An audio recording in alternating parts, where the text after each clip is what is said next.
শুভ সন্ধ্যা। নাতনি কদিন ধরে গাজরের হালুয়া খাবো, তাই আজকে আমি বটিতে ছাড়িয়ে দিলাম। বৌমা ঘষছে, তারপরে ঘিতে ভাজা হবে। ভিডিওটা দেখতে থাকুন, আপনাদের ভালো লাগবে। গাজরের হালুয়া, এই যে গাজরটা ঘিটা দিলাম, দিয়ে এলাচ দিয়ে তারপরে এই যে গাজরটা ভাজছি, ভেজে তারপরে দুধ দেবো ভালো। এই যে ঘি দিয়ে এটা ভাজা হয়ে গেছে, এবার এর মধ্যে দুধ দিয়ে দেবো। এই যে দুধটা মা ফুটিয়ে রেখেছে। না, দুধটা দাও। হ্যাঁ দাও দাও দাও, দিতে থাকো। আর না না,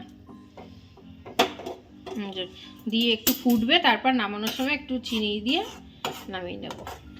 বেশি চিনি দেবো না, কারণ আমরা বেশি মিষ্টি খাই না। কিশমিশ দিয়ে দেবো এখন না, নামানোর সময় একটু ফুটুক, তারপরে। গাজরের হালুয়া দুধ দিয়ে দিয়েছি, এবার এটা ফুটবে।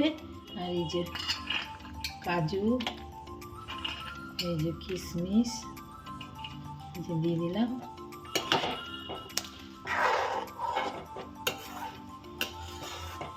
এটা ফুটতে থাকবে, ফুটে একদম কমে যাবে, তারপরে নামাবো।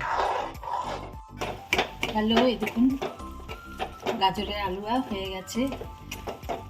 এই যে কিশমিশ, কাজু, এলাচ এইসব দিয়ে ঘি দিয়ে প্রথমে ভেজে নিয়েছি, তারপর দুধ দিয়ে একদম ক্ষীরের মতো হয়ে গেছে।